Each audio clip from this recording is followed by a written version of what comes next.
चलिए आज के क्लास को शुरू करते हैं और इस क्लास में हम लोग देखेंगे class 10 social science mock test 1। Social science का टेस्ट 1 को अब हम लोग देखेंगे जो कि आपके मॉडल क्वेश्चन पर आधारित है। ठीक है, क्लास शुरू करने से पहले आप सबों का स्वागत है। चलिए अच्छा से सारा क्वेश्चन देखिएगा और समझने का कोशिश कीजिएगा। चलिए फर्स्ट नंबर क्वेश्चन पे चलते हैं हम लोग। पहला नंबर क्वेश्चन है, आप देख पा रहे होंगे अपने स्क्रीन में, इटली का एकीकरण कब हुआ। ठीक है, इटली का एकीकरण कब हुआ। ठीक है, चलिए इसका आंसर कीजिए आप लोग।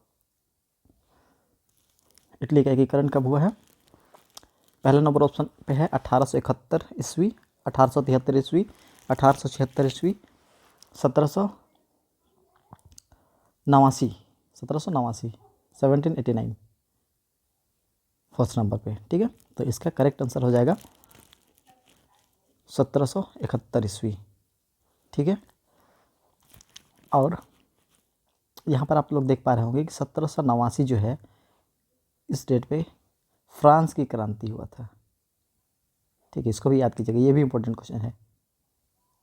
फ्रांस की क्रांति आपको पूछेगा एग्जाम में कि फ्रांस की क्रांति कब हुआ था, तो फ्रांस की क्रांति कब हुआ था, 1789। ठीक है, ये चीज़ आप याद रखिएगा। चलिए सेकंड नंबर क्वेश्चन पे चलते हैं। सेकंड नंबर क्वेश्चन है, सामाजिक उपबंध नामक पुस्तक के लेखक हैं। सामाजिक उपबंध नामक पुस्तक के लेखक हैं। पहला ऑप्शन है रूसो, मोंटेस्क्यू, दिद्रो, वाल्टेयर। इसका करेक्ट आंसर हो जाएगा रूसो। ठीक है, थर्ड नंबर क्वेश्चन पे चलते हैं हम लोग। थर्ड नंबर क्वेश्चन है, रक्त और लौह की नीति का अवलंबन किसने किया। रक्त और लौह की नीति का अवलंबन किसने किया। Mazzini, Bismarck, Hitler, काबूर। तो इसका आंसर सही आंसर है ऑप्शन नंबर 2 बिस्मार्क। ठीक है, चलिए फोर्थ नंबर क्वेश्चन पे चलते हैं। असहयोग आंदोलन की समाप्ति की यहाँ पे क्वेश्चन गलत लिखा गया। ठीक है, थोड़ा सा इसको करेक्ट कर लेते हैं। असहयोग आंदोलन की समाप्ति किस घटना से हुई। किस घटना के बाद असहयोग आंदोलन समाप्त कर दिया गया। ठीक है, काकोरी, पहला ऑप्शन पे है काकोरी, दूसरा ऑप्शन पे है दांडी यात्रा, चौरा चौरी हत्याकांड और जलियांवाला बाग हत्याकांड। तो चौरा चौरी हत्याकांड जो है इसके बाद जो है असहयोग आंदोलन वापस ले लिया गया था। ठीक है, असहयोग आंदोलन किसके द्वारा चालू किया गया था, महात्मा गांधी। ठीक है, याद रखिएगा, ये भी चीज़ आप याद रखिएगा। असहयोग आंदोलन जो है ये महात्मा गांधी के द्वारा चालू किया गया था। ठीक है, कब चालू किया गया था, 1920 में। ठीक है, और इसको समाप्त कब कर दिया गया, चौरा चौरी हत्याकांड के तुरंत बाद। ठीक है, चलिए अगले नंबर पे चलते हैं। आप कमेंट करके बताइएगा कि ये चौरा चौरी हत्याकांड कब हुआ था। ठीक है,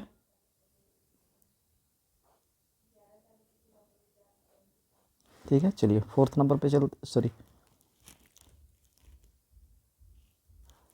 5 नंबर पे चलते हैं। 5 नंबर क्वेश्चन है, आप लोग देख पा रहे होंगे, महात्मा गांधी दक्षिण अफ्रीका से भारत कब लौटे। ठीक है, ऑप्शन है 1918, 1917, 1915, 1893। ठीक है, तो इसका सही आंसर हो जाएगा 1915 को ये महात्मा गांधी जो है दक्षिण अफ्रीका से भारत लौटे थे। ठीक है, और दूसरा क्वेश्चन पूछ सकता है कि महात्मा गांधी जो है ये भारत से दक्षिण अफ्रीका कब गए थे। तो गए थे 1893 ईस्वी में गए थे और वापस आए कब, 1915 ईस्वी में वे भारत आए। ठीक है, याद रखिएगा। आर्थिक महामंदी क्वेश्चन नंबर 6, आर्थिक महामंदी की अवधि क्या थी। आर्थिक महामंदी की अवधि पहला ऑप्शन पे है 1929 से 1930 का दशक, 1930 से 1940 का दशक, 1940 से 1950 का दशक, 1950 से 1960 का दशक। ठीक है, तो इसका करेक्ट आंसर है हमारा 1929 से 1930 का दशक, ऑप्शन नंबर फर्स्ट। ठीक है, चलिए 7 नंबर क्वेश्चन पे चलते हैं। भारत में आने वाली पहली 2 यूरोपीय जातियाँ कौन सी थी। ऑप्शन पे है डच अंग्रेज, पहला नंबर पे है डच अंग्रेज, पुर्तगाली डच, अंग्रेज फ्रांसीसी और फ्रांसीसी डच। ठीक है। तो मैं आपको बताना चाहूँगा कि हमारे ये जो यूरोपीय जातियाँ जो थी ये किस क्रम में भारत में आए थे। तो सबसे पहले जो है ये पुर्तगाली लोग आए थे। ठीक है, कौन लोग आए थे इसको याद कीजिएगा, पुर्तगाली लोग आए थे। पुर्तगाली के तुरंत बाद डच लोग आए थे। डच के बाद अंग्रेज लोग आए थे। अंग्रेज़ों के बाद डेनिस लोग आए थे। डेनिस के बाद अंतिम में, सबसे अंतिम में आए थे फ्रांसीसी। ठीक है, कब कब आए थे ये भी बता देता हूँ। पुर्तगाली ये आया था 1498 में। कौन आया था? Vasco D gamma. ठीक है। डच लोग आए थे 1602 ईस्वी में। अंग्रेज लोग आए थे 1600 ईस्वी में। डेनिश लोग आए थे 1616 ईस्वी में। और फ्रांसीसी लोग आए थे 1664 ईस्वी में, याद कीजिएगा। ठीक है, ये बहुत इंपॉर्टेंट है आपके एग्ज़ाम के लिए। तो यहाँ पे हमारा ऑप्शन हो जाएगा भारत में आने वाली पहली 2 यूरोपीय जातियाँ कौन सी थी। तो हम लोग क्रम वाइज देख रहे हैं, तो पुर्तगाली के बाद डच आ रहा है। ठीक है, तो पुर्तगाली डच कहाँ, कौन से ऑप्शन पे है? ऑप्शन नंबर सेकंड पे है। ठीक है, तो इसका आंसर हो जाएगा पुर्तगाली डच। चलिए 8 नंबर क्वेश्चन पे चलते हैं। वार्नाक्यूलर प्रेस एक्ट, इसको मैं आप लोगों को क्लास में भी बताया था। ठीक है, ये वार्नाक्यूलर प्रेस एक्ट जो है कब लागू किया गया? तो वार्नाक्यूलर प्रेस एक्ट जो है ये 1878 में लागू किया गया था। ठीक है, 1878 किस ऑप्शन पे है? ऑप्शन नंबर थर्ड पे है। ठीक है, इसको थोड़ा सा हम लोग समझ लेते हैं। ठीक है, 1878 में एक ब्रिटिश कानून था यह। ठीक है, यहाँ पे लिख लेते हैं थोड़ा सा। एक ब्रिटिश कानून था यह।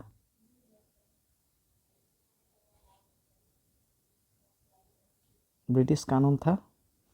ठीक है, जिसे लॉर्ड लीटन के द्वारा लगाया गया था। याद रखिएगा, किसके द्वारा लगाया गया था? लॉर्ड लीटन के द्वारा लगाया गया था। भारतीय भाषाओं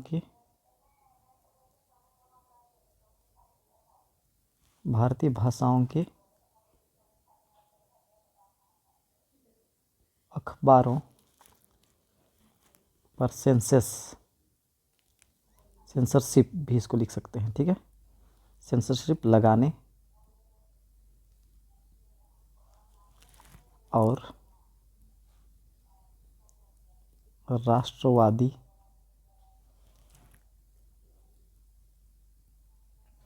विचारों को दबाने के लिए लागू किया गया। ठीक है,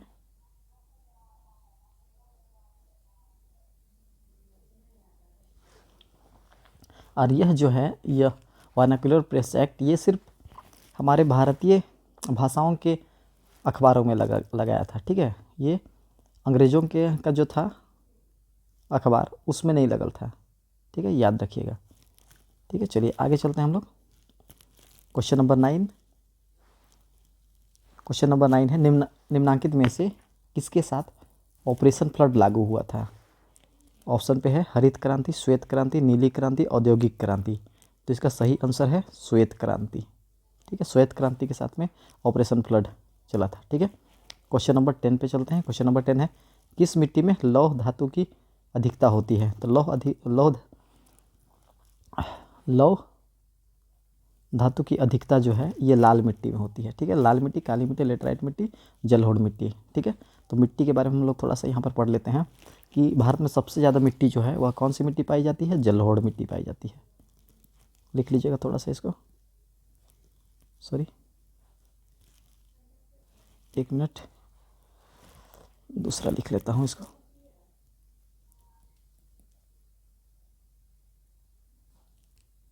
जलोढ़ मृदा जो है भारत में सबसे अधिक पाई जाती है। उसके बाद दूसरे स्थान पे है लाल मृदा। तीसरे स्थान पे है काली मृदा। चौथे स्थान पे है पर्वतीय पर्वतीय मृदा,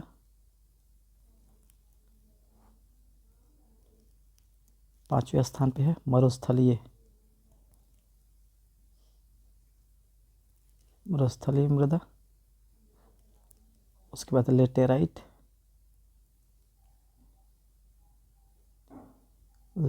मृदा। लेटेराइट मृदा के बाद है लवणीय मृदा। लवणीय के बाद है दलदली मृदा। ठीक है, तो इसमें कितना कितना परसेंट पाया जाता है ये भी मैं आप लोगों को बता देता हूँ। ये जलोढ़ मृदा जो है ये भारत में 43.36 भूभाग पर पाया जाता है। ठीक है, और लाल मृदा जो है ये 18.5% मृदा पर पाया जाता है। काली मृदा का प्रतिशत है 15%। पर्वतीय मृदा 5.5%। मरुस्थलीय जो है ये 4.4%। और लेटेराइट जो है ये 3.7%। लवणीय जो है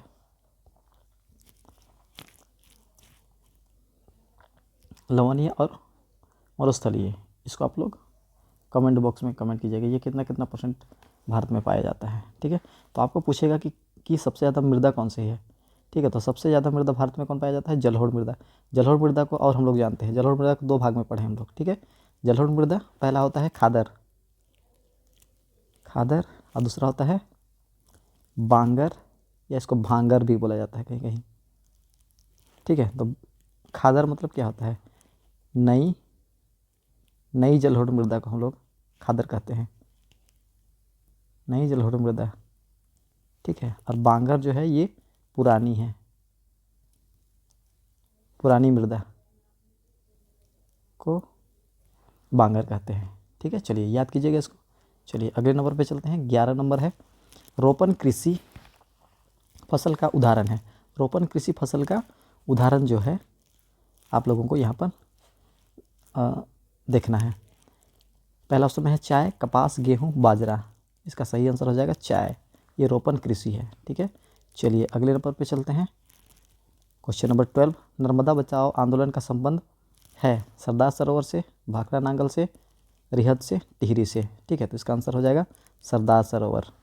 ठीक है, क्वेश्चन नंबर 13, सुनहरा रेशा किस फसल को कहा जाता है? तो सुनहरा रेशा किस फसल को कहा जाता है? रबड़ को कहा जाता है, या जूट को कहा जाता है, या कपास को कहा जाता है, या कहवा को कहा जाता है? ठीक है, तो इसका सही आंसर हो जाएगा जूट। जूट को हम लोग क्या बोलते हैं?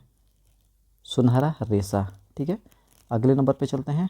14 नंबर क्वेश्चन है, पहला सफल सूती वस्त्र उद्योग 1854 में कहाँ लगाया गया था? ठीक है, पहला ऑप्शन पे है अमृतसर, दूसरा ऑप्शन पे है कलकत्ता, तीसरे ऑप्शन पे है मुंबई, चौथे ऑप्शन पे है दिल्ली। तो इसका सही आंसर हो जाएगा हमारा मुंबई। ठीक है, चलिए अगले नंबर पे चलते हैं। भारत में जूट उत्पादन किस राज्य में सर्वाधिक है? पहला ऑप्शन पे है जम्मू कश्मीर, दूसरे ऑप्शन पे है पश्चिम बंगाल, तीसरे ऑप्शन पे है उत्तर प्रदेश, और चौथे ऑप्शन पे है महाराष्ट्र। तो सबसे ज़्यादा जूट उत्पादन जो है ये पश्चिम बंगाल में है। ठीक है, इसको याद करिएगा। ठीक है, चलिए आगे चलते हैं। क्वेश्चन नंबर 15 के बाद आते हैं हम लोग 16 में। भारत का सबसे बड़ा बॉक्साइट उत्पादक राज्य आप लोगों को बताना है। पहला ऑप्शन पे है राजस्थान, दूसरे पे है बिहार, तीसरे पे है मध्य प्रदेश, चौथे पे है उड़ीसा। तो बॉक्साइट जो है ये किस राज्य में सबसे ज़्यादा उत्पादक राज्य है, उत्पादन किया जाता है? ठीक है, तो सबसे ज़्यादा है उड़ीसा। ठीक है, ऑप्शन नंबर 4 इसका करेक्ट आंसर है। चलते हैं हम लोग 17 नंबर क्वेश्चन पे। 17 नंबर देखिए क्वेश्चन, श्रीलंका में बहुसंख्यक हैं तमिल, पहला ऑप्शन पे है तमिल, सिंहली, बौद्ध, इनमें से कोई नहीं। तो बहुसंख्यक वहाँ पर श्रीलंका में है सिंहली, जो कि सिंहली जो है वहाँ पर कितना प्रतिशत पाया जाता है? 74% पाया जाता है। ठीक है, वहाँ की आबादी का 74% जो है ये सिंहली लोग पाए जाते हैं, याद रखिएगा। चलिए अगले नंबर पे चलते हैं। क्वेश्चन नंबर 18, मैक्सिको में ओलंपिक कब हुआ था? मैक्सिको में ओलंपिक कब हुआ था? 1965, 1968, 1970, 1972। ठीक है, तो इसका करेक्ट आंसर है 1968। मैक्सिको ओलंपिक कब हुआ था, ये अगर पूछेगा तो बताना है आप लोगों को 1968, 1968। ठीक है, चलिए क्वेश्चन नंबर 19 पे चलते हैं। समवर्ती सूची, राज्य सूची और संघ सूची, राज्य सूची, समवर्ती सूची का उल्लेख संविधान के किस अनुच्छेद में किया गया है? पहला ऑप्शन पे है 5वीं अनुसूची, 6वीं अनुसूची, 7वीं अनुसूची, 8वीं अनुसूची। ठीक है, तो इसका सही आंसर हो जाएगा 7वीं अनुसूची। ठीक है, एक चीज़ मैं आप लोगों को बताना चाहूँगा कि संघ सूची में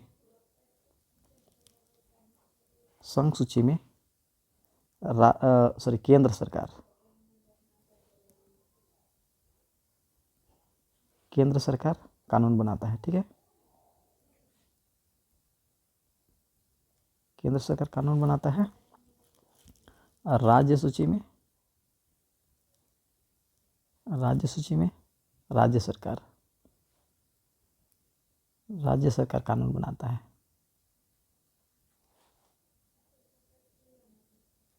राज्य सरकार कानून बनाता है। और समवर्ती सूची में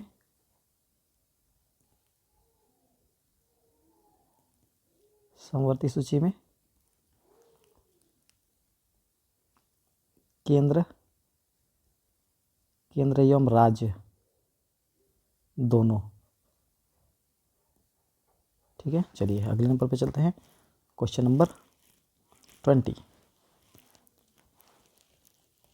संविधान के किस अनुच्छेद द्वारा अस्पृश्यता को समाप्त कर दिया गया है? अस्पृश्यता को समाप्त कर दिया गया है। अब पहले ऑप्शन पे है अनुच्छेद 15, अनुच्छेद 16, अनुच्छेद 17, अनुच्छेद 18। ठीक है, तो इसका सही आंसर हो जाएगा अनुच्छेद 17। ठीक है, चलिए 21 नंबर क्वेश्चन पे चलते हैं। भारत किस प्रकार का राज्य है? लोकतांत्रिक है, धर्मनिरपेक्ष है, कल्याणकारी राज्य है, उपरोक्त सभी। तो इसका सही आंसर हो जाएगा उपरोक्त सभी, क्योंकि भारत जो है ये लोकतांत्रिक भी है, ठीक है, धर्मनिरपेक्ष भी है, कल्याणकारी भी है, और तो यहाँ पे फोर्थ ऑप्शन पे देखने को मिल रहा है उपरोक्त सभी, इसलिए इसका आंसर हो जाएगा उपरोक्त सभी। चलिए क्वेश्चन नंबर 22। वामसेफ किसका आंदोलन था? किसानों का, कर्मचारी का, उद्योगपति का, उपरोक्त सभी का। तो ये वामसेफ जो है ये कर्मचारियों का आंदोलन था। ठीक है, याद कीजिएगा, कर्मचारियों का आंदोलन था वामसेफ। चलिए अगले नंबर पे चलते हैं। Question number 23। राजनीतिक दलों को मान्यता कौन देता है? चुनाव आयोग, राष्ट्रपति, संसद, न्यायपालिका। तो राजनीतिक दलों को जो मान्यता है वह कौन देता है? चुनाव आयोग देता है। क्वेश्चन नंबर 23 का सही आंसर हो जाएगा क्वेश्चन ऑप्शन 1। ठीक है, चलिए आगे चलते हैं। Question number 24। इनमें से किस देश में एक दलीय शासन व्यवस्था है? भारत में, चीन में, ब्रिटेन में, अमेरिका में। ठीक है, तो इसका सही आंसर हो जाएगा चीन में। चीन में सिर्फ एक दल है। ठीक है, एक दल जो है और वही क्या करता है? सरकार बनाता है। ठीक है, भारत में जैसे हम लोग देखेंगे, भारत को देख लेते हैं, ब्रिटेन को देख लेते हैं और अमेरिका देख लेते हैं। इसमें बहुदलीय शासन है, बहुदलीय शासन व्यवस्था है या प्रणाली है बोल सकते हैं। क्यों? क्योंकि इसमें कोई भी दल जो है अपना सरकार बना सकता है। जो चुनाव में जीतेगा वही यहाँ पर क्या करेगा? अपना सरकार बनाएगा। ठीक है, चलिए आगे चलते हैं। क्वेश्चन नंबर 25 देखिए आप लोग। पंचायतों में महिलाओं के लिए कितने प्रतिशत आरक्षण का प्रावधान किया गया है? पहले ऑप्शन पे है 20%, दूसरे में है 30%, तीसरे में है 40% और चौथे में है 50%। तो इसका सही आंसर हो जाएगा 50%। ठीक है, इसको भी आप याद कीजिएगा। पंचायतों में महिलाओं के लिए 50% आरक्षण का प्रावधान किया गया है। ठीक है, चलिए अगले नंबर पे चलते हैं हम लोग। Question number 26। भारत की अनुसूचित भाषाओं में झारखंड की कौन सी भाषा शामिल है?